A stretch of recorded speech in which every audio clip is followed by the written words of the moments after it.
हरे कृष्णा। श्री श्री राधा गोकुलानंद मंदिर में आप सबका हार्दिक स्वागत है। ग्रंथराज श्रीमद् भागवतम के 60वें अध्याय की चर्चा हो रही है। रुक्मिणी के साथ श्री कृष्ण का परिहास, ये इस अध्याय का शीर्षक है। पिछले 2 दिनों में हम देख चुके हैं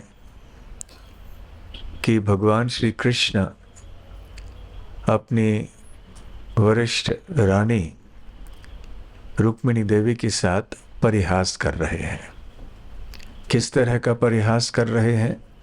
स्वयं अपनी ही निंदा करके, अपने आप को बड़े निम्न श्रेणी का व्यक्ति बता के और रुक्मिणी देवी को दोषी ठहरा के कि रुक्मिणी देवी ने श्री कृष्ण से विवाह करके बहुत गलती कर ली, जबकि बहुत योग्य वर रुक्मिणी देवी के लिए वहाँ पे उपस्थित थे। तो जब रुक्मिणी देवी ये सारी बातें सुनती हैं तो बहुत ही भयभीत हो जाती हैं। श्रील शुकदेव गोस्वामी बताते हैं कि रुक्मिणी देवी के मन में ये विचार था कि क्योंकि श्री कृष्ण सदैव मेरे साथ रहते हैं, इसलिए मैं अति प्रिय हूँ श्री कृष्ण की। अति प्रिय तो थी ही, फिर भी जब मन में एक अभिमान सा उत्पन्न हुआ तो फिर श्री कृष्ण ने ऐसे वचन कहे। कल ये भी हम उल्लेख कर रहे थे कि कैसे भगवान श्री कृष्ण ने वृंदावन के गोपियों के साथ में भी ऐसे ही बर्ताव किया, जबकि उन्होंने उनके बीच में रहते हुए अचानक अदृश्य होना ठीक समझा, क्योंकि गोपियों के मन में भी एक प्रकार का अभिमान आ गया था कि श्री कृष्ण केवल हमारे साथ हैं और हम बहुत विशेष हैं। हमें जानना चाहिए कि रुक्मिणी देवी हों या गोपियाँ हों, ये बहुत ही शुद्ध भक्ति के श्रेणी में स्थित हैं। ये सब भगवान के पार्षद हैं, इसलिए इनके मन में कोई भौतिक दृष्टि से अहंकार आदि नहीं आ सकता है। ये हमारे शिक्षा के लिए, हमें उपदेश देने के लिए संसार में रुक्मिणी देवी को या गोपियों को भगवान ने निमित्त बनाया। तो खैर ये प्रकट लीला हो रही है। तो जब श्री कृष्ण की ऐसे वाणी कही तो रुक्मिणी देवी के ऊपर क्या असर हुआ, इसका उल्लेख या इसका वर्णन शुकदेव गोस्वामी करते हैं। शुकदेव जी कहते हैं कि कभी पहले रुक्मिणी देवी ने श्री कृष्ण के मुखारविंद से ऐसे शब्द नहीं सुने थे। ये पहली बार था, इसलिए इतनी वो घबरा गई और इतनी चिंतित हो गई कि वो रोने लग गई। और वहाँ पे अधोमुखी अति दुख रुद्धवाक, अपने मुख को नीचे करके बहुत ही दुख में उनकी जो आवाज़ है वो घुट गई और रुक्मिणी देवी का मन विफल हो गया पूरी तरह से, भय से और शोक से, दुख से। और यहाँ तक कि जो चामर उनके करकमलों में था वो चामर भी नीचे गिर पड़ा। और केवल चामर ही नहीं, वो स्वयं भी बेहोश होकर नीचे ज़मीन पर गिर पड़ी।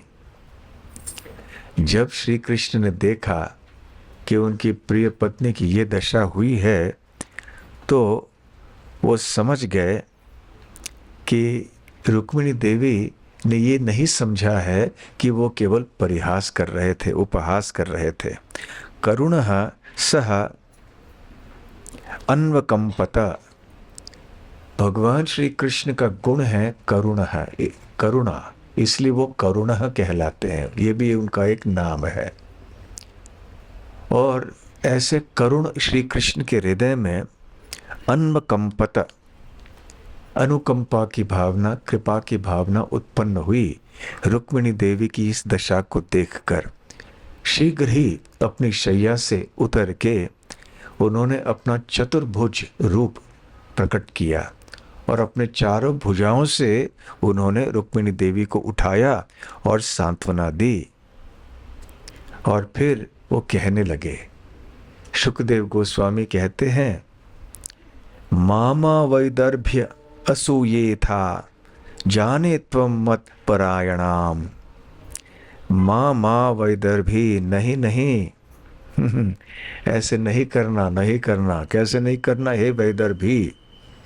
असूये था, अप्रसन्न नहीं होना। माँ असूये था अर्थात प्रसन्न अप्रसन्न नहीं होना। जाने त्वाम मत परायणाम, जाने त्वाम, मैं जानता हूँ कि तुम्हारे मन में मेरे प्रति कितनी श्रद्धा है, आस्था है, तुम कितनी शरणागत हो मुझ पर। त्वत् वचः श्रोतु कामेन, कि त्वत् वचः श्रोतु कामे, श्रोतु मतलब सुनने के लिए, कामेन अर्थात उस इच्छा से, कामना से। तो मुझे क्या सुनने की इच्छा थी? त्वच वचः, तुम्हारे वचन, तुम्हारे शब्द, तुम्हारा भाव क्या है, ये जानने के लिए, सुनने के लिए मैंने ऐसे वचन कहे। क्षिल्व्या आचरितम, ये केवल मैंने परिहास में कहा था। जैसे हम कल भी चर्चा कर रहे थे कि भगवान श्री कृष्ण रुक्मिणी देवी के चरित्र में कभी क्रोध देखते नहीं थे। सत्यभामा के चरित्र में तो देखते थे, तो वो क्रोध देखना चाहते थे, परंतु क्रोध नहीं हुआ, बल्कि क्रोध के बजाय वो तो दुखी होकर, विह्वल होकर गिर पड़ी वहाँ पे। इस प्रकार से शुकदेव गोस्वामी बताते हैं कि रुक्मिणी देवी और श्री कृष्ण के बीच में कैसे संबंध था। फिर शुकदेव गोस्वामी कहते हैं कि स एवं भगवता राजन वैदर्भी परिशांत्विता। तो भगवान श्री कृष्ण के बहुत ही सौम्य मधुर वाणी को सुनकर, भगवता मतलब वो वचन जो कि भगवान के द्वारा कहे गए हैं, तो परिशांत्वता, तो वो पूरी तरह से संतुष्ट हो गई, उनको सांत्वना मिल गई। तो वो कहने लगे कि अब रुक्मिणी देवी को समझ में आया कि ये सारे जो शब्द हैं जो कि श्री कृष्ण ने कहे थे, वो केवल परिहास में कहे थे। प्रिय त्याग भयम जहो, प्रिय अर्थात श्री कृष्ण ने क्या किया था कि ऐसे केवल परिहास में सारे शब्द कहे थे। उस समय रुक्मिणी देवी के मन में भय क्यों उत्पन्न हुआ था? क्योंकि रुक्मिणी देवी ने सोचा था कि श्री कृष्ण अभी हमें त्याग कर कहीं दूसरे जगह जाने वाले हैं। इसलिए शुकदेव गोस्वामी कहते हैं, त्याग भयम जहो, श्री कृष्ण मुझे त्याग करेंगे, ये जो भय है, जहो, इस भय को उन्होंने त्याग दिया। श्री कृष्ण ने जब उन्हें सांत्वना दे दी, और इस प्रकार से रुक्मिणी देवी संतुष्ट होकर फिर श्री कृष्ण से कहने लगी। श्री रुक्मिण्युवाच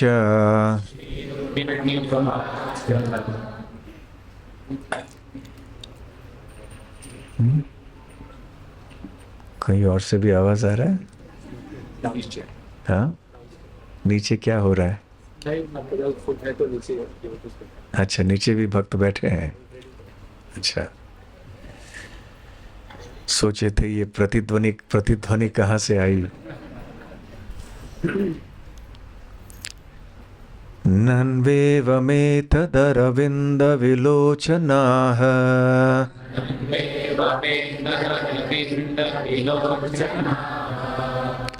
यद्वै भवान् भगवतो सदृशी विभुम्नः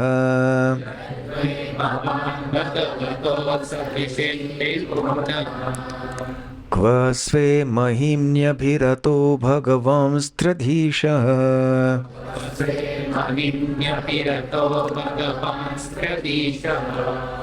क्वाहं गुणप्रकृतिरज्ञगृहीतपादा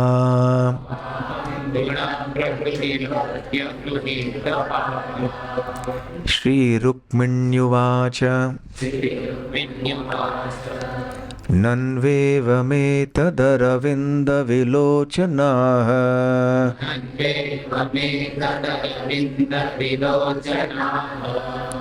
यद्वै भवान् भगवतो सदृशी विभुम्नः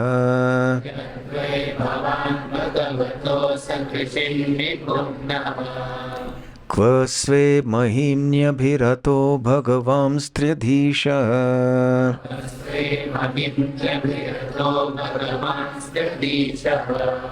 क्वाहं गुणप्रकृतिरज्ञगृहीतपादा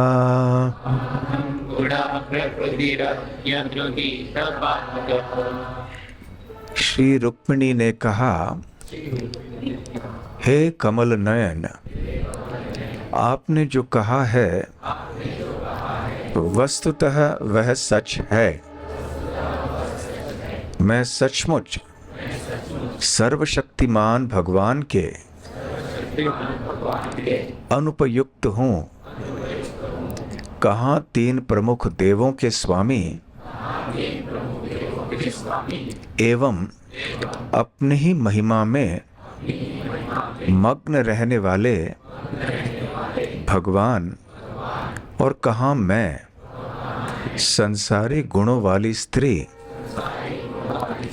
जिसके चरण मूर्ख जन ही पकड़ते हैं। तो श्री कृष्ण ने अपनी ही निंदा, स्वयं अपनी ही निंदा की थी। तो रुक्मिणी देवी अब श्री कृष्ण के वचनों का खंडन कर रही हैं। अब रुक्मिणी देवी भी कोई साधारण तो महिला है नहीं, यद्यपि वो अपने आप को ऐसे निम्न श्रेणी की महिला बता रही हैं, परंतु वो तो स्वयं साक्षात लक्ष्मी देवी हैं। तो इसलिए संपूर्ण ज्ञान से पूर्ण है। तो रुक्मिणी देवी कहती है कि हे अरविंद विलोचन, अरविंद अर्थात कमल, विलोचन अर्थात आंखें, हे कमल लोचन, वास्तव में जो आपने कहा है वो सही है। यद्वै भवान भगवतो असदृशी विभूम्नः। वैसे देखिए, श्री कृष्ण ने कई बातें कही थी अपने बारे में। अब रुक्मिणी देवी की स्मृति शक्ति भी बहुत तेज थी, इसलिए रुक्मिणी देवी ने सारी बातें अपने मन में याद रखी और एक के बाद एक करके वो श्री कृष्ण के वचनों का खंडन करने वाली है।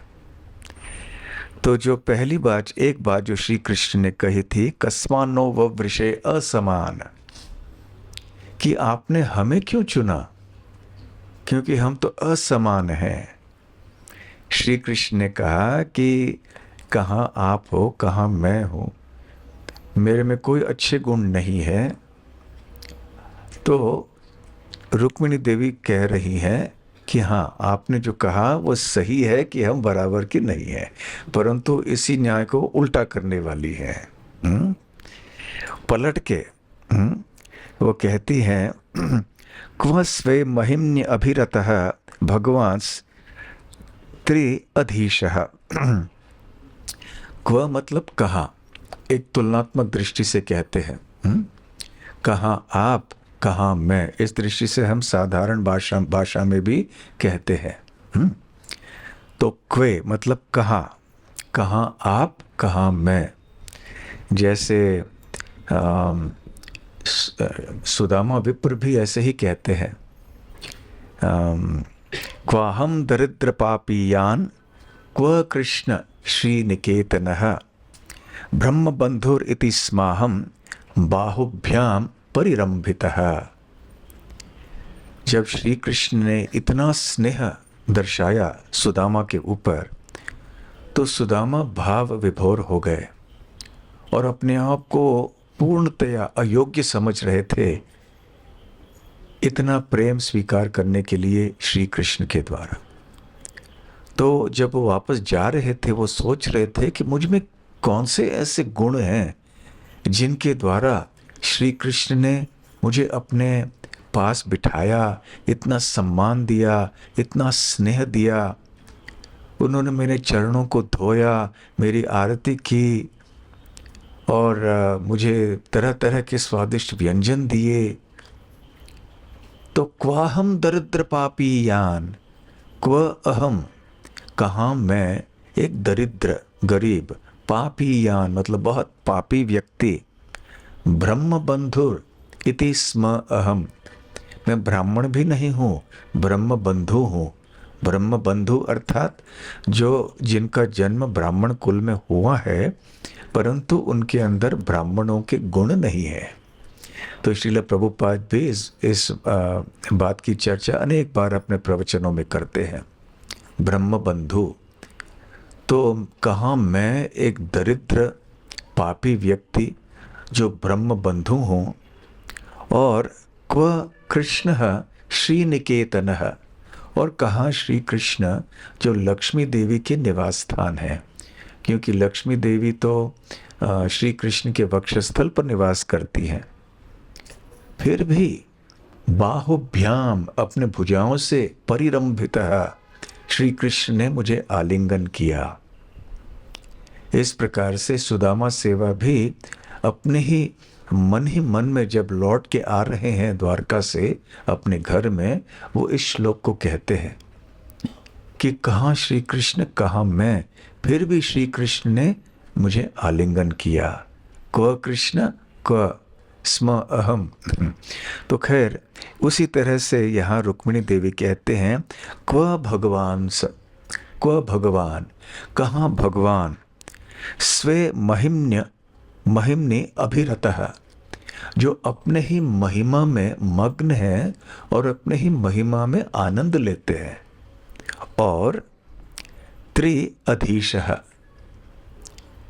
अधीश अर्थात जो स्वामी है, नाथ है, नियंता है। तो 3 वर्गों के वो अधीश है। तो ऐसे भगवान, कहाँ ऐसे भगवान जो अपने ही महिमा में आनंद लेते हैं और जो 3 वर्गों के स्वामी हैं, और कहाँ मैं, क्वाहम क्व अहम गुण प्रकृति, मैं तो इस भौतिक सृष्टि के 3 गुणों से बनी हुई हूँ और मेरी चेतना भी इसी में लगी हुई रहती है। मेरे सारे गुण तो इस सत्व रजस तमस में ही हैं। और अज्ञ गृहीत पादा, और क्योंकि मैं केवल ये 3 गुणों से ही बनी हूँ, मेरे गुण भी 3 गुणों से संबंधित हैं, तो ये जो लोग मेरे चरणों को पकड़ते हैं, गृहीत पादा, वो अज्ञ है, वो बड़े मूर्ख हैं, अज्ञानी हैं। तो अभी रुक्मिणी देवी अपनी स्वयं निंदा करती है। तो कृष्ण के बारे में वो क्या कहती हैं, त्रिअधीशः। ये एक बहुत महत्वपूर्ण बात है। श्रीमद् भागवतम के 3 स्कंद में भी ये एक बहुत महत्वपूर्ण श्लोक आता है जिसमें ये शब्द, इस शब्द का प्रयोग होता है। स्वयं त्वसाम्यतिशयस् त्रियधीशः, स्वराज्य लक्ष्म्याप्त समस्त कामः, बलिं हरद्भिश्चिरलोकपालैः किरीटकोटीडित पादपीठः। तो इस श्लोक में बताया गया है कि स्वयं तो, कि भगवान आप स्वयं क्या हैं, असाम्य, मतलब आप अतुलनीय हैं, अद्वितीय हैं। अतिशयः, वह आपसे बढ़कर कोई नहीं, आप सबसे अधिक हैं, सबसे ऊंचे हैं, और आप त्रिअधीशः है। स्वराज्य, अर्थात आपकी जो स्वतंत्रता है वो परम है, परिपूर्ण है। हम सब भी स्वतंत्र हैं, परंतु बहुत ही अणुमात्र में।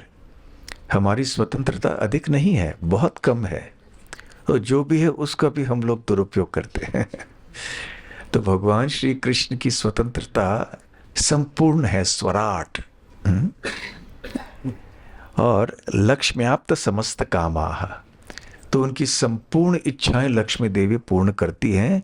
बलिम हरद्भिश्चिर लोकपालैः, तो चिर लोकपाल, जो लोकपाल हैं, अलग अलग ग्रहों के जो देव, अधिष्ठाता देव आदि हैं, वो क्या करते हैं? बलिम हरद्भिः, वो भगवान श्री कृष्ण को तोहफे आदि, उपहार आदि प्रदान करते हैं। और किरीट कोटि, उनकी जो किरीट हैं, कोटि कोटि किरीट ऐसे आते हैं, वो नमन करते हैं भगवान को। ईडित पाद पीठ, आपके चरण कमलों में अपने किरीट वो रखते हैं। तो ऐसे हैं श्री कृष्ण। तो त्रिअधीशः, तो इस श्लोक के ऊपर श्री चैतन्य महाप्रभु ने सनातन गोस्वामी को बड़े विस्तार से समझाया और कहा कि किस प्रकार से श्री कृष्ण 3 वर्गों के स्वामी या नाथ हैं। श्री चैतन्य महाप्रभु बताते हैं कि सबसे पहले तो श्री कृष्ण त्रिभुवन के नाथ हैं। त्रिभुवन अर्थात भू भुव स्वः। तो भू भुवन स्वः के स्वामी श्री कृष्ण हैं। साथ साथ श्री कृष्ण 3 भौतिक गुणों के भी स्वामी हैं, सत्व रजस तमस। फिर वो 3 पुरुष अवतारों के स्वामी हैं, महाविष्णु, गर्भोदकशायी विष्णु, क्षीरोदकशायी विष्णु। वो त्रिमूर्ति ब्रह्मा विष्णु शिव जी के स्वामी हैं। साथ साथ जो 3 भगवान की शक्तियां हैं, चित्त शक्ति जो आध्यात्मिक शक्ति है, माया शक्ति जो भौतिक शक्ति है, और तटस्था शक्ति जो जीव शक्ति है, इन तीनों के भी वो स्वामी हैं। साथ साथ वो गोलोक, वैकुंठ और देवी धाम अर्थात भौतिक सृष्टि, इसके भी स्वामी हैं। और एक गुह्य अर्थ चैतन्य महाप्रभु बतलाते हैं कि श्री कृष्ण गोलोक के जो 3 भाग हैं, गोकुल, मथुरा और वृंदावन, इन तीनों भागों के भी, इन तीनों स्थानों के भी स्वामी हैं। इस प्रकार से चैतन्य महाप्रभु बड़े विस्तार में वर्णन करते हैं कि कैसे श्री कृष्ण 3 वर्गों के स्वामी हैं। तो रुक्मिणी देवी भी इसी शब्द का प्रयोग करती हैं, त्रिअधीशः। और वो कहती हैं कि क्या क्या हम तुलना क्या कैसे कर सकते हैं? तुलना करना तो संभव है ही नहीं। तो इसलिए रुक्मिणी देवी कहती है कि हाँ, आपने जो कहा था वो बिल्कुल सही है कि हमारे बीच में कोई बराबरी नहीं है, असमानता है। जिस भाव से श्री कृष्ण ने कहा था, रुक्मिणी देवी बिल्कुल उल्टे भाव से इस बात को कह रही हैं कि आप कितने महान हैं और मैं कितनी तुच्छ हूँ। अब रुक्मिणी देवी केवल अपने विनम्रता के कारण अपने आप को 3 गुणों से संबंधित बतला रही हैं, गुण प्रकृति ही। परंतु वास्तव में ये माया देवी या दुर्गा देवी वो रुक्मिणी देवी की तो विस्तार हैं, उनकी छाया मात्र है या प्रतिबिंब मात्र हैं। परंतु जिस प्रकार से श्री कृष्ण ने अपनी ही निंदा की, वैसे रुक्मिणी देवी भी अपने आप को ऐसे निम्न श्रेणी की बतला रही है। और फिर आगे रुक्मिणी देवी कहती हैं कि हे कृष्ण, आपने कहा था राजभ्यो बिभ्यतः शुभ्रु समुद्रम शरणम गतान, कि राजाओं के भय से हम भाग गए और हमने समुद्र में शरण ग्रहण किया। आपने ऐसे कहा, परंतु मैं आपको बताना चाहती हूँ कि वास्तव में ऐसा नहीं था। वास्तव में जो राजा हैं, जो जिनकी चर्चा रुक्मिणी देवी कर रही हैं, वो कहते हैं कि वो वास्तव में 3 गुण हैं। वास्तव में ये सत्व रजस तमस ये संपूर्ण सृष्टि के स्वामी हैं, क्योंकि इन 3 गुणों के अधीन ही सारे जीव हैं। केवल वो जो शुद्ध कृष्ण भक्त है और जो पूरी तरह से गुणातीत हो चुका है, 3 गुणों से परे हो चुका है, विशुद्ध सत्व स्तर में स्थित हो चुका है, केवल ऐसे व्यक्ति 3 गुणों के अधीन नहीं है। अन्यथा जितने भी जीव हैं वो सब सत्व रजस तमस इन तीनों के अधीन है। तो इस दृष्टि से आपने इन शत्रुओं को छोड़ के आप शुद्ध भक्तों के हृदय में आप विराजमान रहे हैं परमात्मा के रूप में। इस प्रकार से आप भक्तों की रक्षा करते हैं, ऐसे रुक्मिणी देवी कहती हैं। और फिर आगे कहती हैं कि बलवद्भिः कृतद्वेषान्, कि बड़े बड़े राजा तो जो थे बहुत शक्तिशाली थे, उनके प्रति हमने थोड़ा द्वेष या वैर की भावना उत्पन्न की है, उनके शत्रु हम बन गए हैं। तो रुक्मिणी देवी बताना चाहती हैं कि वास्तव में सबसे बलवान तो इस सृष्टि में इंद्रियां हैं, और इसलिए आपने अपने भक्तों के हृदय में रह के इन इंद्रियों के ऊपर विजय प्राप्त करने के लिए एक अभियान चलाया है। फिर वो कहती हैं कि श्री कृष्ण ने कहा ना, त्यक्त नृपासनान, कि मैंने, श्री कृष्ण कहते हैं कि मैंने ये राज सिंहासन त्याग दिया। तो रुक्मिणी देवी कहती हैं कि वास्तव में यहाँ पर जितने भी नेता आदि हैं वो अपने अज्ञान के अंधकार की अवस्था में ही स्थित होते हैं, और इसलिए भगवान के जो भक्त होते हैं वो इन चीज़ों में पड़ते नहीं हैं, इसलिए वो इन चीज़ों से दूर ही रहते हैं और ऐसे आसन और पद आदि के पीछे नहीं जाते हैं। तो कभी कभी आध्यात्मिक संस्थाओं में भी ऐसे होने की संभावना होती है कि आध्यात्मिक जीवन में रहने के बाद भी हमें कोई पद की अभिलाषा होती है, तो ये उचित नहीं है रुक्मिणी देवी के वचनों के अनुसार। फिर आगे रुक्मिणी देवी कहती हैं कि देखिए, आपने कहा था कि जो भी महिला एक ऐसे व्यक्ति के साथ रहेगी जो अस्पष्ट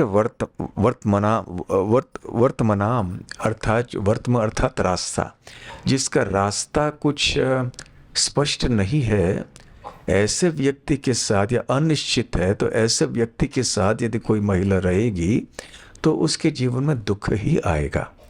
परंतु मैं कहना चाहती हूँ, हे कृष्ण, ऐसे रुक्मिणी देवी कहती हैं कि क्योंकि आपके कार्य सदैव दिव्य होते हैं, इसीलिए आपके कार्य अस्पष्ट होते हैं लोगों के लिए, लोग उनको पहचान नहीं पाते हैं, उनको जान नहीं पाते हैं। इसलिए आपने जो कहा अस्पष्ट वर्तमानाम पुंसाम, ये बिल्कुल सही है। आपने कहा अलोक पथम ईयुषाम, कि आप यूं ही ऐसे रास्ते पर चलते हैं जो कि अन्य लोगों को समाज में स्वीकार नहीं है। वास्तव में इसका अर्थ है कि आप एक ऐसे दिव्य अलौकिक पथ पे चल रहे हैं जो इस भौतिक जगत से परे है, इसलिए लोग आपको समझ नहीं पा रहे हैं। इस प्रकार से एक के बाद एक रुक्मिणी देवी श्री कृष्ण के वचनों का खंडन करती हैं। और फिर रुक्मिणी देवी कहती हैं कि आपने कहा निष्किंचना वयम शश्वन, कि मैं निष्किंचन हूँ, कि मेरे पास कोई भौतिक संपत्ति नहीं है इत्यादि, मैं दरिद्र हूँ। और इतना ही नहीं, आपने ये भी कहा निष्किंचन जनप्रियाः, कि मेरी तरह जो दरिद्र हैं ऐसे ही लोग मुझसे बहुत प्रेम करते हैं और मैं उनके लिए बहुत प्रिय हूँ। परंतु अभी निष्किंचन शब्द को हम पुनः सुन रहे हैं, तो थोड़ी चर्चा करेंगे इस शब्द के ऊपर। निष्किंचन, ये बताइए किंचन शब्द का अर्थ क्या है? जैसे किंचित कहते हैं ना, किंचित, किंचन, तो किंचन शब्द का अर्थ है कुछ, कोई व्यक्ति, कोई वस्तु, कुछ भी, कुछ। तो निष्किंचन मतलब उसके पास कुछ भी नहीं है। समझ पाए? तो अकिंचन या निष्किंचन मतलब जिस व्यक्ति के पास इस संसार का कुछ भी नहीं है तो केवल भगवान है।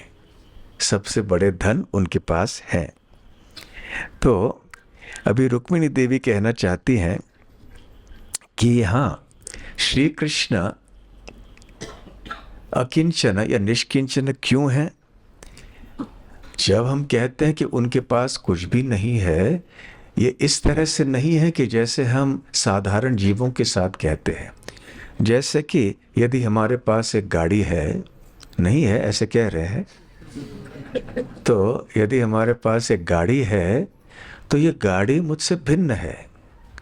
मेरे पास एक बंगला है तो ये मेरा बंगला है, बंगला मुझसे भिन्न है, मुझसे बाहर है।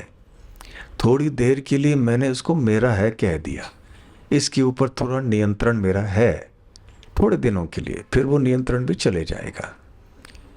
परंतु इसलिए हम कह सकते हैं कि हम निष्किंचन अर्थात इन चीज़ों को हम त्याग रहे हैं, हमारे पास नहीं है ये। परंतु भगवान श्री कृष्ण के पास त्यागने के लिए है क्या? क्योंकि सभी कुछ तो उन्हीं का है। तो भगवान त्यागेंगे क्या है? इस संपूर्ण सृष्टि भगवान के अंदर है। ऐसी कोई चीज नहीं है जो कि भगवान से स्वतंत्र है, भगवान से बाहर है, भगवान से हटके है। तो फिर भगवान के पास यदि हम कहें कि वो निष्किंचन है, इसलिए नहीं कि वो दरिद्र है, परंतु इसलिए कि वही सर्वस्व है, भगवान ही सर्वस्व है। इसलिए ये कहना कि श्री कृष्ण निष्किंचन है, ये सही है। तो भगवान श्री कृष्ण जिस प्रकार सृष्टि के मालिक हैं, उस प्रकार हम हमारे वस्तुओं के मालिक नहीं हैं। हम थोड़े समय के लिए उस वस्तु के ऊपर नियंत्रण रख सकते हैं, पहली बात। और दूसरी बात, ये वस्तुएं हमसे भिन्न हैं। परंतु भगवान और सृष्टि का संबंध ऐसा नहीं है। ये संपूर्ण सृष्टि ही भगवान में है। इसलिए इस दृष्टि से रुक्मिणी देवी कहती हैं कि भगवान कृष्ण अकिंचन है या निष्किंचन है। तो अभी हमने किंचन शब्द की परिभाषा दी और निष्किंचन अर्थात जिसके पास कुछ भी नहीं है। तो जब किंचन कुछ अर्थात हम ये तात्पर्य इसका ये है कि किंचन का अर्थ है कि पूर्ण नहीं है, कुछ है, सब कुछ नहीं है। तो यदि किसी के पास कुछ धन है भी, हम कहेंगे कि ये बहुत धनी व्यक्ति है, तो हमारा तात्पर्य ये है कि बहुत अधिक धन है इसके पास, परंतु पूर्ण धन नहीं है। सृष्टि में जितना धन संभव है उसके पास नहीं है।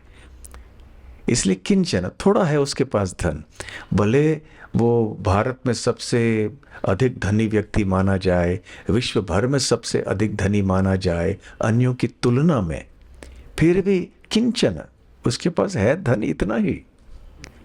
परंतु भगवान के पास जो धन है वो पूर्ण है, षडैश्वर्य संपन्न भगवान श्री कृष्ण है। इसलिए जब हम कहते हैं कि भगवान के पास भगवान निष्किंचन है, तो इसका अर्थ है कि भगवान के पास केवल थोड़ा धन नहीं है, वो सारा धन भगवान का है। संपूर्ण ऐश्वर्यों से युक्त हैं भगवान श्री कृष्ण। इस प्रकार से चाहे वो सौंदर्य हो, बुद्धि हो, धन हो, ज्ञान हो, वैराग्य हो, ये असीमित मात्रा में परिपूर्णता से भगवान में विद्यमान रहते हैं सदैव। इस प्रकार से निष्किंचन शब्द का तात्पर्य जब श्री कृष्ण के लिए प्रयोग किया जाता है, तो इसका अर्थ ये नहीं है कि श्री कृष्ण के पास कोई ऐश्वर्य नहीं है। इसका तात्पर्य ये है कि श्री कृष्ण के पास संपूर्ण ऐश्वर्य है। इस प्रकार से रुक्मिणी देवी ऐसे प्रार्थना, ऐसे स्तुति करती हैं श्री कृष्ण की। आप इसलिए निष्किंचन हैं क्योंकि आपके परे कोई वस्तु नहीं है। यहाँ तक कि जो ब्रह्मा जी और अन्य देवतागण हैं, वो आपके चरणों में आके बहुत भेंट आदि अर्पण करते हैं। निष्किंचन जनप्रिया प्रिय। भगवान कहते हैं कि मैं उन लोगों के लिए बहुत प्रिय हूं जो मेरी ही तरह निष्किंचन है। तो रुक्मिणी देवी कहना चाहती हैं कि देखिए, ब्रह्मा जी और बड़े बड़े देवता, उनके पास कितना धन है, वो आपके चरणों में ये अर्पण करते हैं। परंतु ये ब्रह्मा जी आदि बहुत विद्वान हैं, उनको पता है कि आप षडैश्वर्य संपन्न भगवान हैं, और उनको पता है कि ये धन हमारा नहीं है। तो इस दृष्टि से वो निष्किंचन है और आप भी निष्किंचन है। इसलिए रुक्मिणी देवी भगवान और भगवान के भक्तों की स्तुति करती हैं। देखिए, है ना बुद्धिमान। ऐसे बुद्धिमान महिला किसी व्यक्ति को मिल जाए तो मुश्किल हो जाएगा। इतनी बुद्धिमान है रुक्मिणी देवी। तो ऐसे तर्क रुक्मिणी देवी ने भगवान श्री कृष्ण के तर्कों का खंडन किया। फिर आगे रुक्मिणी देवी कहती हैं कि आपने कहा था हे कृष्ण कि जो विवाह है और मैत्री है वो समान के लोगों में होना चाहिए। किस दृष्टि से समान? धन में सम्मान, कुल या जन्म की दृष्टि से सम्मान, प्रभाव में, आकृति में, सौंदर्य में इत्यादि, इन सारे चीज़ों में समानता हुए बिना विवाह या मैत्री का संबंध कैसे स्थापित हो सकता है? तो इसके उत्तर में तो रुक्मिणी देवी कहती हैं कि वास्तव में केवल जो व्यक्ति इस प्रकार के धारणाओं को त्याग देते हैं कि ये धन है इसलिए मैं श्रेष्ठ हूँ, बुद्धि है इसलिए मैं श्रेष्ठ हूँ इत्यादि, यही लोग वास्तव में आपकी सेवा करने के लिए योग्य बनते हैं, क्योंकि वो समझ जाते हैं कि भगवान कृष्ण ही हमारे सदैव मित्र हैं, हमारे हितैषी हैं। त्वं वै समस्त पुरुषार्थमयः फलात्मा, और आप समस्त पुरुषार्थमय हैं। साधारणतः जो धार्मिक लोग भी हैं वैदिक सभ्यता में, वो भी भक्ति के पथ से परिचित नहीं होते हैं। उनकी जो धार्मिकता की कल्पना है वो धर्म अर्थ काम मोक्ष तक सीमित होती है, कि हम धर्म को एक वाहन बनाएंगे। धर्म का पालन हमें क्यों करना चाहिए? अर्थ, धन कमाने के लिए। धर्म से धन मिलेगा और फिर उस धन का प्रयोग कैसे करेंगे? भोग के लिए, इंद्रिय तृप्ति के लिए।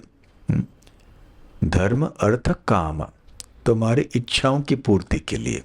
परंतु जब व्यक्ति अपने आध्यात्मिक जीवन में आगे बढ़ेगा तब वो समझेगा कि मुझे इस संसार के विषयों से भी परे हो जाना चाहिए।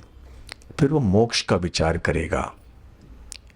परंतु ये चार पुरुषार्थ जो हैं, श्री चैतन्य महाप्रभु ने समझाया है कि इन चार पुरुषार्थों से भी परे है भगवान कृष्ण की भक्ति।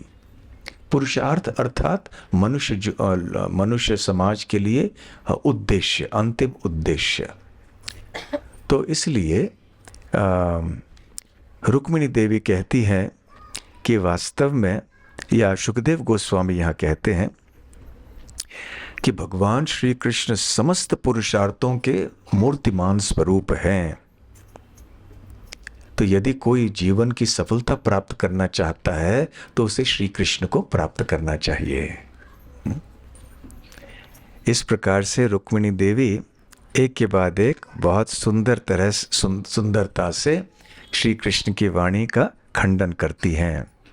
फिर वो कहती हैं कि आपने कहा कि केवल जो भिक्षुक लोग होते हैं वो मेरा गुणगान करते हैं,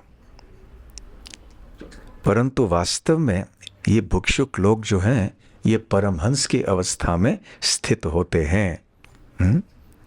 और परमहंस अवस्था में स्थित होने के कारण वो पूरी तरह से विशुद्ध सत्व में है, भौतिक गुणों के बिल्कुल परे है। और मैंने आपको इसलिए चुना पति के रूप में क्योंकि आप भौतिक गुणों से परे हैं। और ये बिल्कुल कोई आंखें बंद करके निर्णय लेने वाली बात नहीं है। आपने बताया है कि आपकी दूरदृष्टि नहीं थी हे रुक्मिणी देवी, इसलिए आपने मुझे चुना। परंतु मैं कहती हूँ कि अच्छी तरह से दीर्घ दृष्टि से ही मैंने विश्लेषण किया है। जब मैंने संपूर्ण सृष्टि का विस्तृत रूप से मूल्यांकन किया है तो मुझे ये समझ में आया है कि बड़े बड़े जो देवी देवता होते हैं, जैसे ब्रह्मा जी हैं और इतने बड़े बड़े सब लोग होते हैं, वो काल के शक्तिशाली लहरों में हताश हो पड़ जाते हैं। परंतु यही काल शक्ति, ये आपकी शक्ति है जो कि आपकी भौहों से, आपकी भ्रुकुटी से उत्पन्न होती है। ये शक्ति आपके नियंत्रण में रहती है। और ये अन्य जितने भी बड़े बड़े लोग होते हैं, तथाकथित बड़े बड़े लोग, वो तो ऐसे हताश हो जाते हैं इस भौतिक सृष्टि में रहने के कारण। इसलिए रुक्मिणी देवी सौम्य रूप से भगवान श्री कृष्ण की भर्त्सना कर रही हैं, उनको हल्के रूप से डांट रही है। और इस प्रकार से वो कहना चाहती हैं कि मेरा जो निर्णय था आपको चुन के, वो बहुत ही सही निर्णय था, बहुत ही सोच समझ के ज्ञान के कारण मैंने आपको चुना है। और फिर आगे रुक्मिणी देवी कहती हैं कि आपने कहा कि राजाओं के डर से हम समुद्र में चले गए थे, परंतु ये सही बात नहीं है। आचार्य वैष्णव आचार्यगण कहते हैं कि इस बार रुक्मिणी देवी का थोड़ा सा क्रोध दिखाई पड़ा, क्योंकि कृष्ण यही देखना चाहते थे। तो रुक्मिणी देवी ने कहा कि जब हमारा स्वयंवर हुआ, या जब आपने मुझे बलपूर्वक उठा लिया, अपने रथ में बिठाया, और वहाँ पे बहुत सारे बड़े बड़े राजा जो मुझसे विवाह करना चाहते थे वो उपस्थित थे, फिर भी आपने उनके बीच में आकर मुझे उठाया, अपने रथ में बिठाया और आप मुझे ले गए। ऐसे ले गए जैसे एक शेर किसी निम्न श्रेणी के पशुओं के बीच में जाके अपना अधिकार ले लेता है। ठीक उसी प्रकार से आपने इन बड़े बड़े राजाओं के सामने भी आपके शारंग धनुष को बजाया, और इस प्रकार से ये सारे राजाओं को आपने हरा लिया। इसलिए ये बहुत ही मूर्खता है हे कृष्ण, हे गदाग्रज, कि आप ऐसे कहोगे कि इन राजाओं से के डर के मारे आपने समुद्र में आश्रय लिया, जबकि आपसे डर के ये लोग सब भाग गए थे, आपने उनको परास्त किया था। और आगे रुक्मिणी देवी कहती हैं कि आपने कहा कि जो महिलाएं मेरे पथ में चलती हैं उनको बहुत दुख का सामना करना पड़ता है। तो रुक्मिणी देवी कहती है कि ऐसा क्यों है कि जो आपके पथ में चलने वाली महिलाएं हैं उनको दुख का सामना करना पड़ेगा? इतने बड़े बड़े राजा इतिहास में हुए, उन्होंने अपना सब कुछ, अपना सर्वस्व त्याग दिया, अपनी प्रजा को, अपने परिवार को, अपने राजमहल को, अपने ऐश्वर्य को, इन सारी चीज़ों को त्याग दिया और वह वन में गए केवल आपको प्राप्त करने के लिए। तो इतने बड़े बड़े राजा जो आगे चल के बड़े ऋषि मुनि भी बने, भक्त बने, वो सारे के सारे मूर्ख थे। और क्या उनको दुख का अनुभव हुआ? नहीं, उन्होंने दिव्य आनंद की अनुभूति की। इसलिए आप जो कह रहे हैं कि जो महिला आपके पथ में चलेगी, आपको प्राप्त करने के लिए प्रयास करेगी, उसे दुख का सामना करना पड़ेगा, ये बिल्कुल गलत है। और एक श्लोक और हम देख लेते हैं, 42।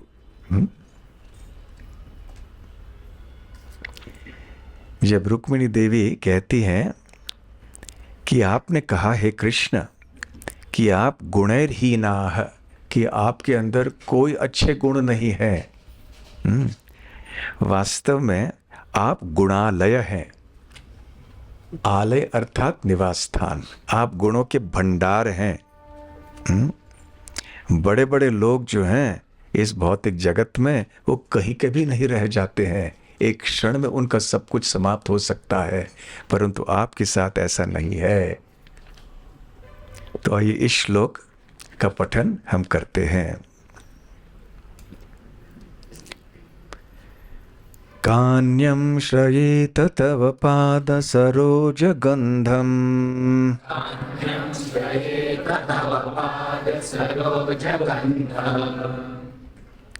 आघ्राय सन्मुखरितां जनतापवर्गम्,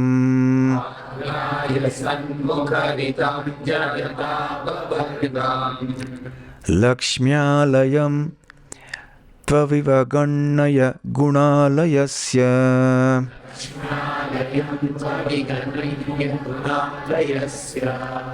मर्त्यासदोरुभयमर्थविविक्तदृष्टिः,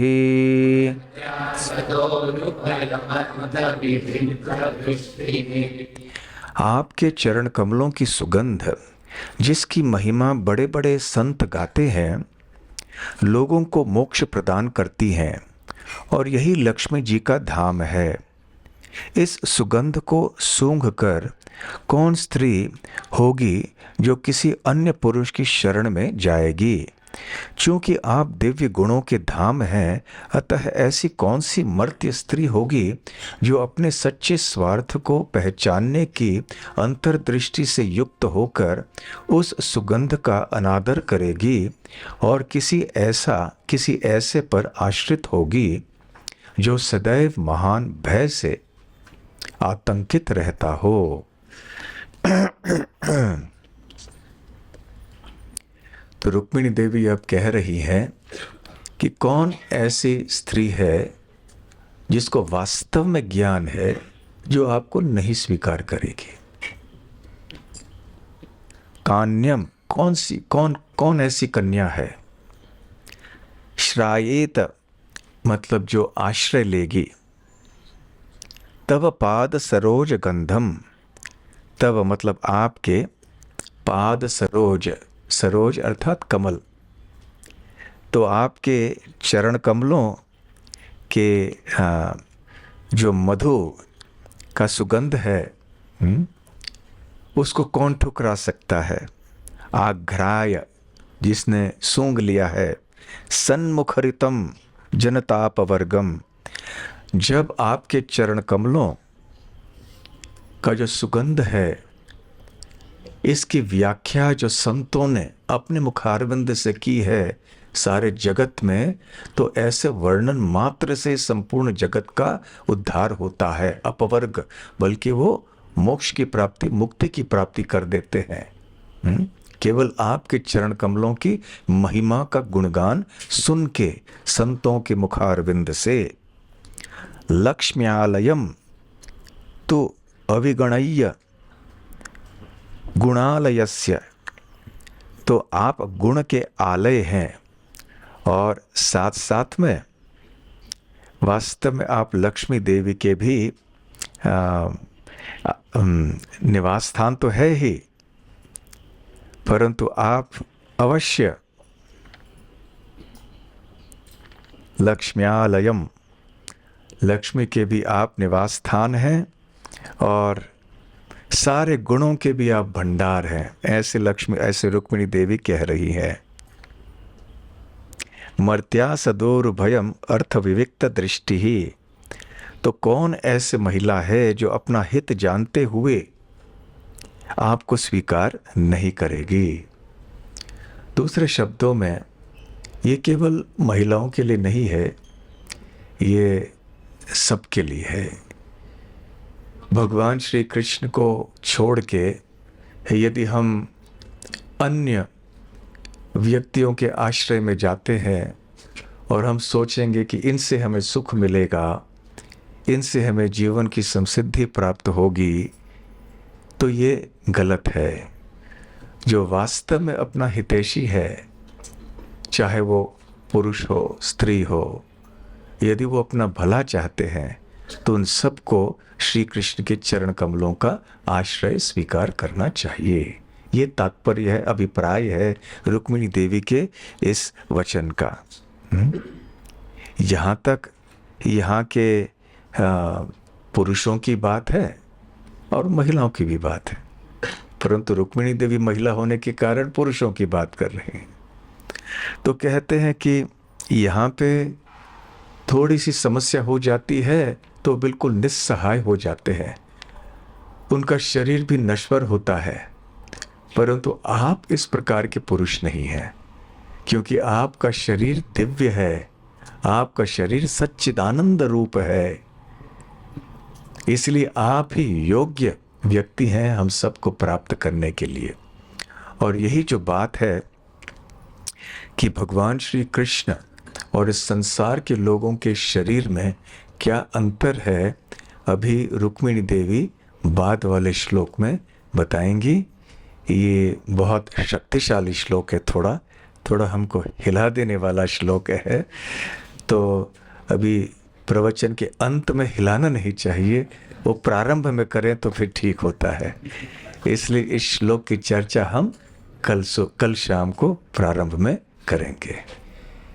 हरे कृष्ण कृष्ण कृष्ण हरे हरे, हरे राम राम राम हरे हरे, हरे कृष्णा। कोई प्रश्न है? हाँ। हरे कृष्ण महाराज जी, बहुत बहुत धन्यवाद प्रश्न प्रवचन।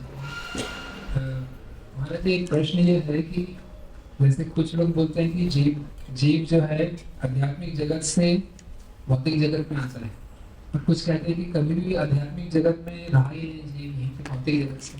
विषय से संबंधित हो तो अच्छा रहेगा। हाँ, विषय से संबंधित प्रश्न हो तो अच्छा है। तो इतना कहें कि ठीक है, अनादिकाल से जीव यहाँ इस भौतिक सृष्टि में है। अभी समस्या ये है कि जीव इस भौतिक बंधन से छुटकारा कैसे पाए। इसलिए भगवान श्री कृष्ण प्रकट होते हैं अपने विविध रूपों में और इस बंधन से मुक्त होने के लिए मार्ग दिखाते हैं।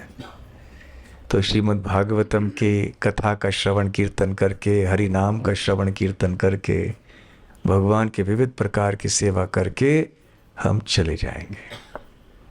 ठीक है? हम कैसे आए ये अपने आप में एक रहस्य है, बस आए हैं, अभी हैं यहाँ पर। ठीक है? हाँ, और कोई? हरे कृष्ण। आपने किंचन और किंचन, हाँ किंचन मत पता है, हाँ, अकिंचन क्या? वही बात, लगभग एक ही अर्थ है।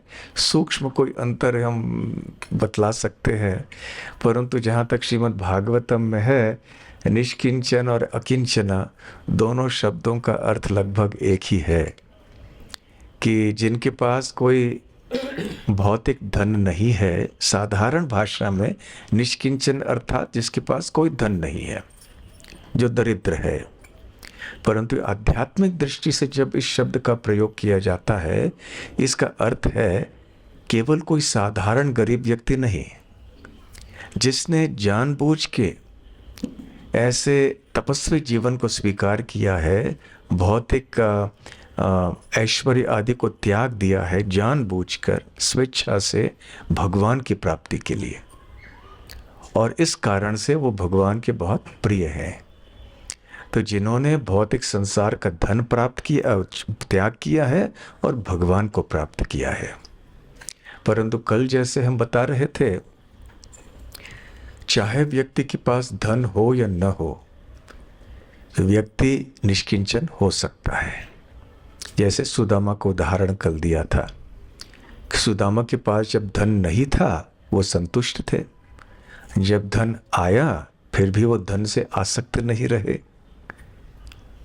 उसी तरह से कोई गरीब है इसलिए वो भगवान का भक्त है, ऐसे नहीं है। गरीब व्यक्ति के मन में भी कामना हो सकती है कि मुझे धनी बनना है और भगवान के प्रति बिल्कुल आस्था नहीं है, ऐसे भी हो सकता है। यह ऐसे भी हो सकता है कि बहुत धनी व्यक्ति के पास भगवान के प्रति बहुत तीव्र भक्ति है। तो अंततः निष्किंचना और अकिंचन ये चेतना की बात है। यदि हम समझ रहे हैं कि वास्तविक धन श्री कृष्ण है, चाहे संसार का धन हमारे पास हो या न हो, यदि हमने श्री कृष्ण को प्राप्त कर लिया है तो, और हम हमारे धन से निरासक्त हैं और हम समझ रहे हैं कि धन का प्रयोग केवल श्री कृष्ण की सेवा के लिए होना चाहिए, तो हम अकिंचन या निष्किंचन है। ठीक है? हाँ, हरे कृष्ण। हरे कृष्ण। यहाँ पर देख रहे हैं कि रुक्मिणी देवी अपने तर्क के द्वारा बुद्धि कृष्ण भगवान कृष्ण को भी मात दे रही है, उनकी हरा रही हैं उनको, हरा दे रही हैं। उसके बाद ये भी देखते हैं कि शास्त्रों में ऐसे बताया जाता है, जिसके ऊपर प्रभुपाद की वार्तालाप भी है, कि स्त्रियों में भी बुद्धि की जो स्तर है कम बताया। यहाँ तो एकदम उल्टा ही है। अच्छी बात है कि कम से कम नहीं, देखिए, कम ये जो है एक बात है जो कि इसके बारे में गलतफहमी बहुत लोगों को के मन में है। जब बुद्धि की बात करते हैं तो ऐसा नहीं कि बुद्धि नहीं, परंतु कि भावुकता, थोड़ी इमोशन, भावनाएं स्वभाव में अधिक होने के कारण वो कभी कभी बुद्धि को हिला देती है। ऐसा नहीं कि बुद्धि नहीं है या कम है, ऐसे नहीं समझना चाहिए, ये बहुत गलत होगा।